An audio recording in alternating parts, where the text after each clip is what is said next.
There's that story about the young being who had an all-consuming passion and desire for enlightenment. So he entered a monastery and he threw himself into the practices of learning the sutras, practicing the rituals, stirring the rice, lighting the incense, meditating, fasting. But after 3 decades, he still had not attained his goal. So in a great state of despair, he went to the abbot of the monastery and bewailed his fate. Said the old abbot.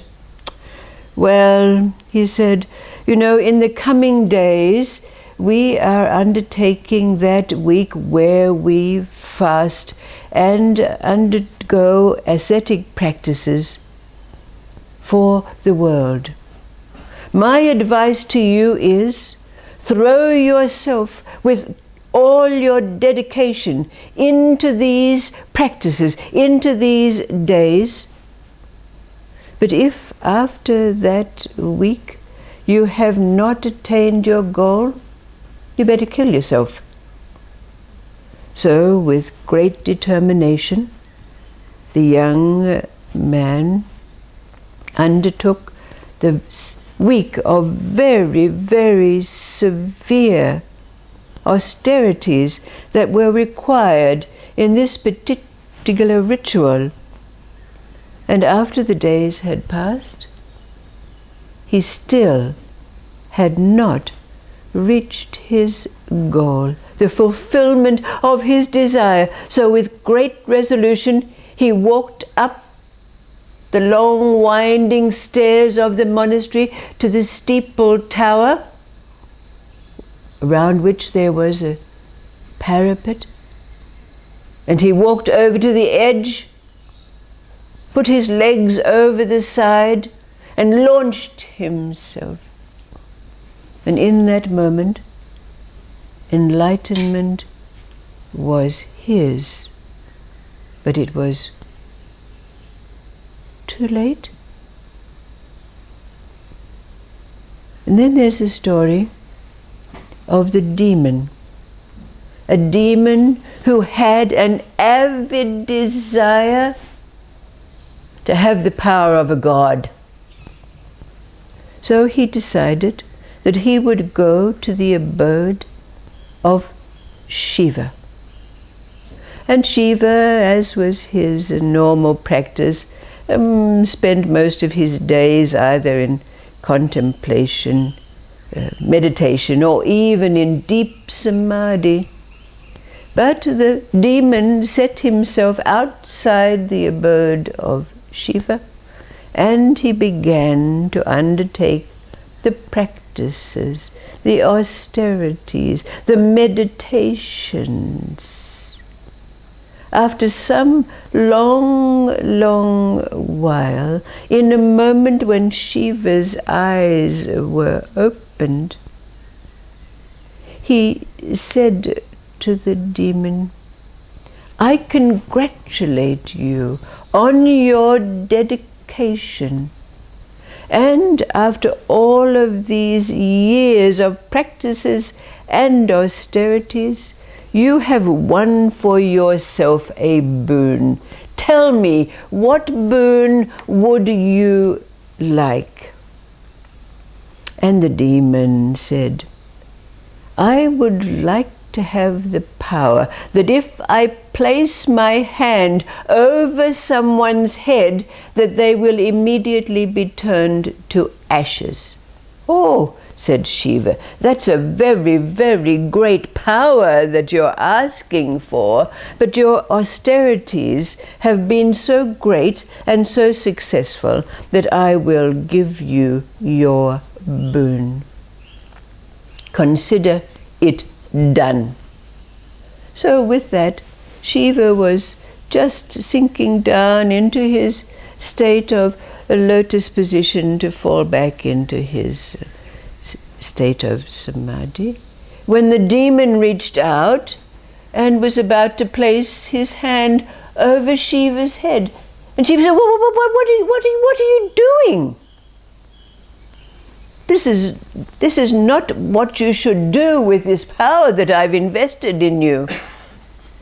Ah, said the demon, but if I destroy you, I will then be able to be married to your beautiful wife, Shakti. And with that, the demon began to go through the process, and Shiva had to jump up and run. So there was Shiva running down the path with the demon chasing after him. But it so happened that Shakti was watching what was happening and immediately went to Vishnu, the god of preservation, the great god, and told him what was happening. Oh, said Vishnu, let me take care of it. And immediately Vishnu transformed himself into the form of Shakti, complete with floating diaphanous veils, and immediately put himself in the path of the demon. And moving herself so graciously, she said to the demon, oh, what are you chasing that old ascetic for? All he's interested in is being in meditation. And you desire me, and you're so tall and handsome that I'm willing to marry you. Well, the demon was about to reach out for Shakti's hand to lead her up, and she said, wait. First of all, you have to dance. Because this is how Shiva won me, through the dance. And when you can dance like Shiva, then we'll be married. Well, the demon became very petulant and said, but I never learned to dance. Oh, said Shakti, or Vishnu in the form of Shakti, I'll teach you. And with that, she started to move her hips, and the diaphanous silken robes would sway around her in the colors of the rainbow. And the demon started to follow these gracious movements. And then, of course, Vishnu in the form of Shakti took her hands across her face and started to move her arms in the gestures of the dance, raising them above her head, spinning at the same time. And the demon said, am I dancing like Shiva yet? No, said Vishnu in the form of Shakti. You have to spin faster. And Shiva could follow my movements like a mirror. So the demon started to spin faster and faster, and Shakti's arms began to move, and they spun and spun and spun. And then all of a sudden, Vishnu in the form of Shakti put her hand above her head. The demon immediately followed and descended into a pile of ashes. Well, Shiva had been watching this and came out and thanked Vishnu for saving him. And Vishnu said, well, from now on, you better be very careful who you give these powers to.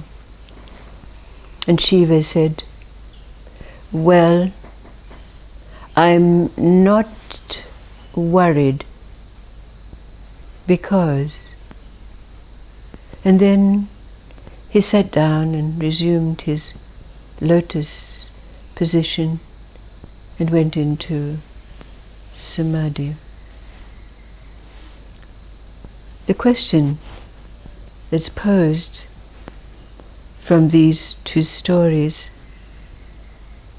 what did Shiva say to Vishnu? I'm not worried. Because what is it about these two stories that this sentence of Shiva applies to? What did he say?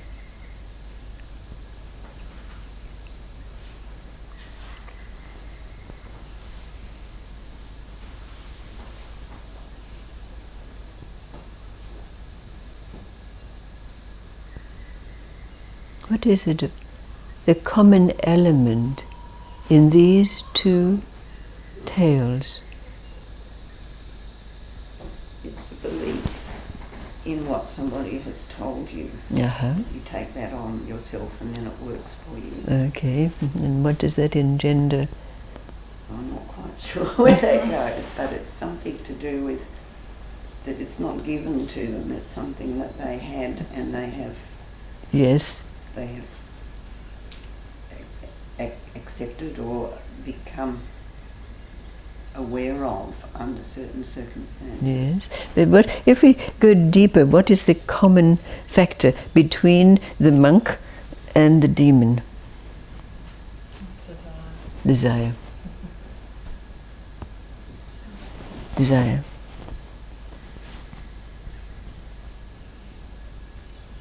It's a desire for the self, isn't it? A desire for power, the self, and the self is that constitutes that power, isn't it? So there's a common thing in both the stories, because in the end both were destroyed, in essence. So if we put that together in these two, what is the sentence that's said by Shiva to Vishnu? I'm not worried because... In the end, desire brings destruction. Absolutely right, spot on.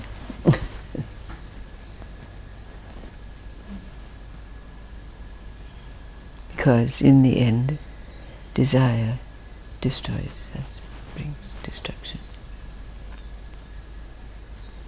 What does that tell us about demons and seekers and life that we're beginning to discover?